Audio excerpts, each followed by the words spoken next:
très bien, écoutez, Aubin est parti, on a plus de place dans la pièce. On va enchaîner sur la partie série. Donc nous allons parler de la nouvelle série A Knight of the Seven Kingdoms. Du coup le jingle série sera parfait, j'aurais pas besoin de mettre deux. Oui.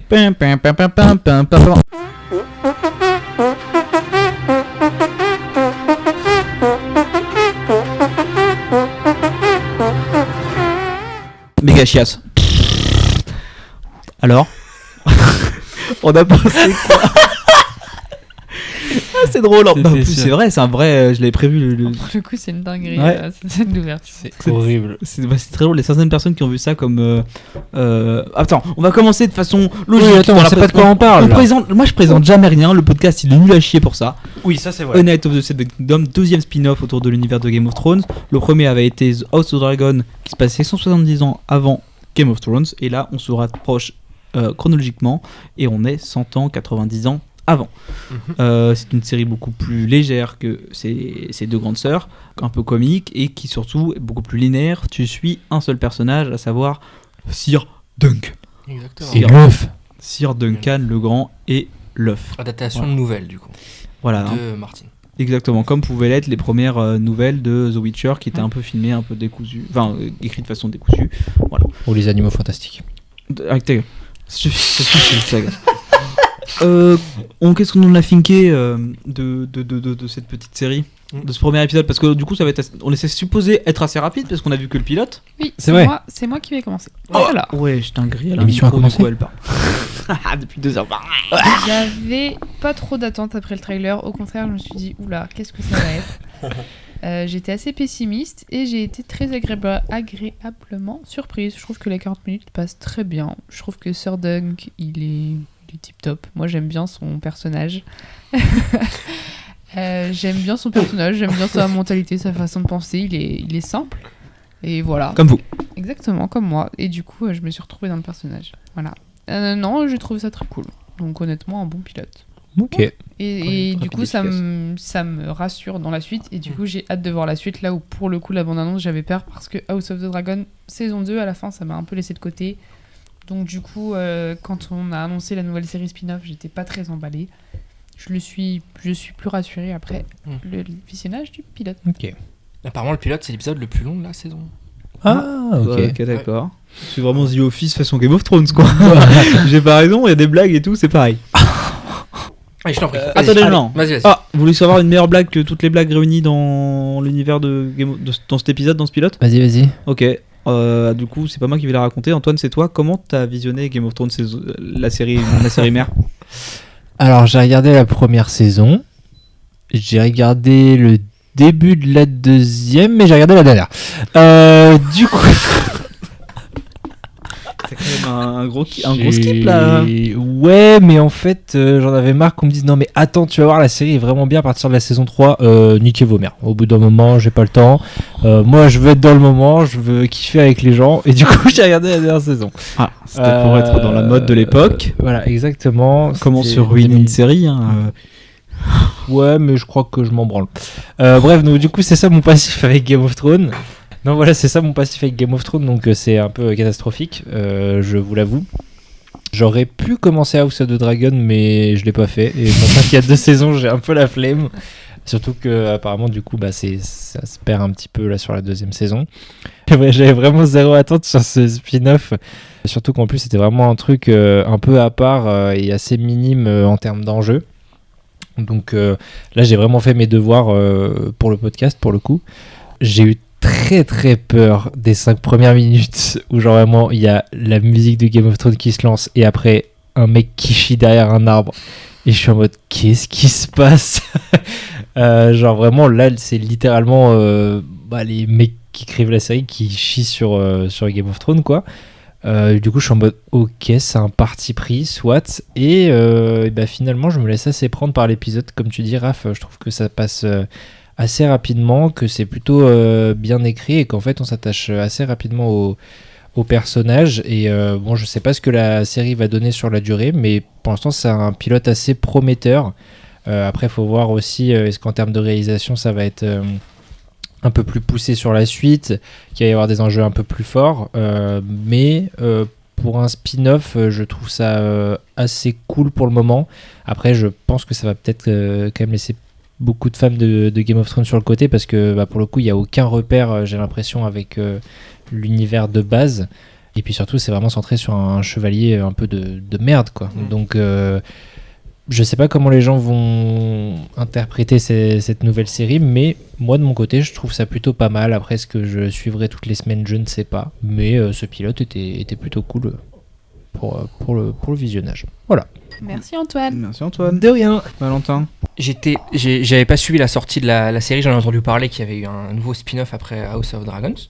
Donc j'ai regardé l'épisode avant-hier. Moi j'étais vachement emballé par l'épisode. Je trouve que c'est assez c'est cool que ça aille dans autre chose, qu'on suive pas que ce soit pas encore un récit choral. Je trouve que c'est bien qu'enfin on se concentre, enfin non, mais c'est bien qu'on se concentre là sur un personnage qui a une trajectoire, qu'on soit auteur d'homme, je trouve, parce que Game of Thrones et House of Dragons c'est des grandes familles, donc on est vite Perdu avec les noms et dans des gens qui prennent des décisions très importantes pour tout un pays, alors que là on est construit sur un être humain qui a son rôle, son but, et on le suit et on va le suivre pendant, je sais pas, 2-3 saisons. Donc je trouve ça assez agréable à suivre. Là pour le coup l'épisode est assez lent, il se passe pas grand chose, c'est pas un épisode où il y a des combats etc, mais ça pose très bien les jalons de l'univers, je trouve. Et par contre ça introduit hyper bien ces deux personnages principaux. Je trouve qu'ils sont vite hyper attachants. Je trouve que Duncan il est caractérisé hyper vite. Je sais que le truc de Game of Thrones qui monte et après l'arbre, mais je trouve qu'en soi ça caractérise un personnage, ça caractérise ce qu'on va voir en fait, donc je trouve ça assez cool. Et la scène où ils dorment à la Belle Étoile et où le petit lui dit regarde les chevaliers nobles, eux regardent la tente pendant que nous on a le ciel, et que Duncan il dit ah mais c'est-à-dire qu'on est des privilégiés. Je trouve ça assez beau, assez simple, et les personnages sont assez clairs en un seul épisode, et donc je trouve que ça promet assez, franchement. Après je sais pas, ce que j'ai compris c'est qu'il allait y avoir 6 épisodes je crois, donc ça va être un récit assez resserré, donc moi je suis assez emballé pour la suite. Je trouve que c'est une autre proposition, et c'est bien que s'ils aient pris la décision de faire un spin-off un peu différent et un spin-off un peu plus simple, voilà. Bah écoutez, je suis ravi de voir qu'il y a un engouement, parce que du coup je vais vous rejoindre également. Juste pour préciser qu'il y a, du coup tu as dit 2-3 saisons, on sait déjà à minima qu'il y a une saison 2, qu'elle est en cours de tournage, voilà. Et là alors on enregistre, il n'y a que le pilote qui est sorti, pour qu'on soit bien clair. D'ailleurs par rapport à ça, le truc cool avec cette série, c'est que là au vu du pilote, c'est pas une série qui demande des gros budgets, grosses post-prod et tout ça, donc on peut avoir des saisons assez rapidement, ça c'est plutôt cool, alors qu'en ce moment les séries justement on attend beaucoup de temps entre les saisons, quoi. Oui, c'était le problème de House of Dragon saison 2 entre autres. Comme vous, j'ai adoré ce premier épisode. L'acteur principal, en plus de, selon moi, d'être un énorme beau gosse, a un énorme capital sympathie. Vraiment, j'ai vraiment envie de le faire un câlin à ce grand gaillard, contrairement à Aubin. L'humour fait mouche chez moi. J'adore les petites scènes de flashback dans lesquelles il parle de son maître. Il se faisait un peu maltraiter, mais en même temps, c'était un peu le père dur et tout. Enfin, Sir Duncan, quand il menace de mettre, il a un terme particulier. Tu veux un reflet, un coup sur l'oreille. Je sais plus ce qu'il lui dit. Un soufflet sur l'oreille, il le dit d'une façon un peu. C'est parce que tu sens que c'est son maître qui le disait. Enfin, je kiffe. Et l'humour un peu en dessous de la ceinture, moi, pour le coup, c'est quelque chose qui me déplaît pas, parce que ils en abusent pas trop non plus. Il y avait des saisons de Game of Thrones qui pouvaient être pires, de certains dialogues. Voilà, ça pouvait être moins bien dosé. L'alchimie qui marche directement, tu l'as dit Valentin, entre Sir Duncan et Egg. On n'a pas besoin de connaître l'univers de Game of Thrones. Non. Voilà, ça c'est cool. Confirme. Je suis vraiment assez limite hypé par la suite, parce que contrairement à House of Dragon et Game of Thrones où je m'étais fait aucunement spoiler les livres, là je crois me souvenir certains éléments racontés dans Game of Thrones, même des fois peut-être des liens directs, et c'est pour ça que j'aime bien voir comment la série va se goupiller, et j'ai assez hâte. On en avait parlé avec Newt justement, je crois qu'on était à peu près d'accord par rapport à ces points d'intrigue. Voilà, donc hâte de voir la suite, pour faire bref. Ok.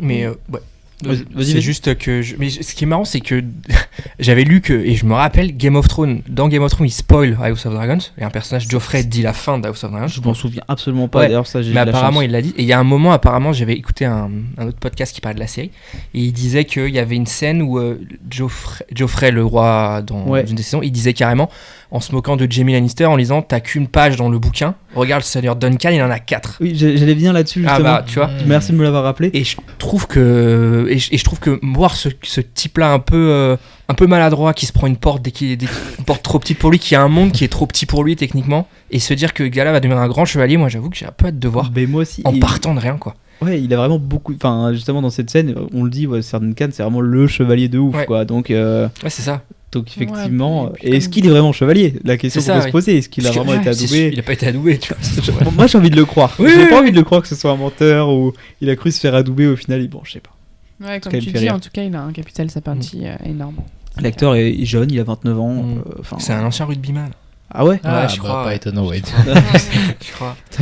J'adore comment tous les persos sont en mode putain, t'es un grand bâtard, hein, et toi, ah, t'es un grand salaud. Non, mais c'est cool. Mais même montrer le côté un peu crasseux de. Genre, c'est un chevalier, mais bon, il a le bouclier, il l'a pris à quelqu'un d'autre, l'épée, il l'a pris à quelqu'un d'autre, il a pas d'armure, il a un cheval qui va perdre. Et c'est un vrai truc de la chevalerie, parce que dans l'imaginaire collectif, les chevaliers, c'est que des beaux gosses avec des capes soyeuses. Non, tout le monde. Si t'es un pecno qui a un peu de chance, tu pouvais devenir chevalier, hein. Et ça, le fait que cette série le dépeigne, je trouve ça cool. Et il y a une scène, à un moment où il y a une pièce de théâtre avec des dragons, et je trouve que ça résume un peu le truc. Genre, on va pas avoir de dragons, ce sera juste du théâtre, vous allez voir la réalité, ce que les gens du petit peuple voient, quoi. Donc je trouve ça intéressant et c'est un peu rafraîchissant. On n'aura pas une autre série qui ressemble aux deux précédentes, je trouve. Voilà. Après à voir, hein, ça se trouve, ce serait une belle illusion, mais pour l'instant ça donne envie. J'ai envie de croiser les doigts. Et du coup, j'ai mis des news de côté, et justement, pour l'instant, George R. Martin n'a pas du tout conchié cette série. Enfin, peut-être que voilà, donc on espère que ça va rester comme ça.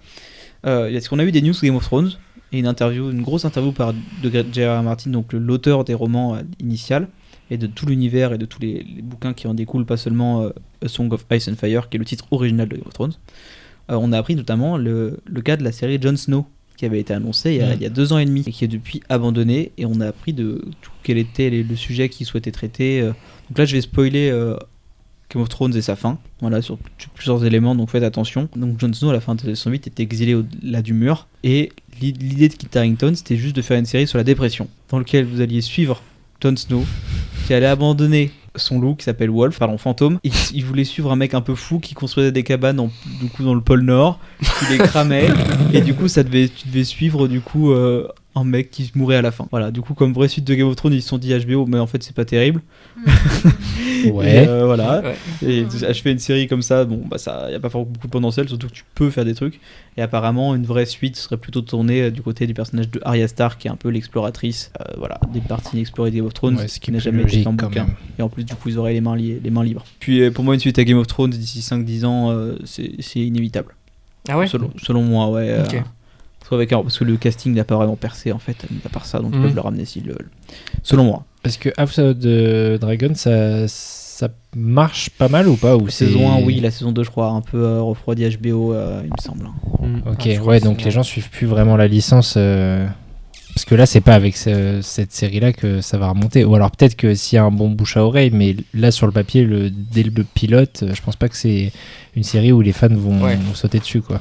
Mais c'est pas si accessible que ça au final. Hein. L'épisode 1 de Seven Kingdoms, c'est pas très accessible comme épisode, je trouve. C'est ce que disait pour le coup, je me suis demandé parce que Captain Popcorn, je suis pas hyper fan du personnage, mais c'est un énorme fan de Game of Thrones. Je me suis demandé ce qu'il allait en penser. Il a raison sur un point, c'est que c'est pas la série qui va te foutre une méga scène d'action au pilote pour te dire putain regarde ce qu'on a dans le ventre. C'est bien. Voilà. C'est cool. Donc je trouve ça. Moi, je m'attendais à ça un peu sur la fin en mode genre pour teaser un peu le truc après. Et en fait non, même pas du tout. Donc c'est pour ça, je trouve ça pas mal du tout. Donc ça on l'a dit en off, mais je vais le répéter rapidement. George R. Martin du coup a avoué que pour lui ce n'était plus son histoire. House of Dragon saison 2 et surtout la saison 3 qui va apparaître, comme quoi ils se prennent plus du tout en compte ses remarques. C'est le mec un peu le somme, mais bon, faudrait quand même qu'il écrive le bouquin, parce que ça fait depuis 2011 qu'il a pas sorti le tome 5 de Winds of Winter, qui... Voilà, il a pas aimé se faire dépasser en fait, je pense, par la série. Ça le démoralisait d'avoir les saisons sortir et s'enchaîner. Et au niveau des divergences créatives par rapport à la fin de la série et ce que lui avait en tête, le personnage de Tyrion, pour lui, c'est impossible qu'il ait une fin heureuse. Il est trop malheureux, il lui arrive trop de malheur. Et pareil, normalement, lui de base, il voyait le personnage de Sansa Stark, donc la rousse incarnée par Sophie Turner. C'était pas possible. Enfin, pour lui à la base, il voulait compter la faire crever. Il va peut-être revenir sur sa décision. Donc des petits points de divergence concernant le certain destin de personnage. Est-ce que vous avez quelque chose à rajouter sur cet univers Qu'il a pas prévu de finir les bouquins, je crois, c'est ça. Ouais, il est censé faire du coup le tome 5 ou le tome 6, je sais plus, et encore un autre derrière. Ok. Donc bon, il a 73 ans, Il est pas pressé. il fait du Elden Ring à côté, il fait tous les spin-offs que tu veux de Game of Thrones. Je pense qu'il a un peu la flemme. Ouais. Je pense que il y aura jamais de fin. Surtout qu'il a pas d'apprenti à Skip. Donc voilà, on a la série. Écoutez, pas de chance. Pas de bol.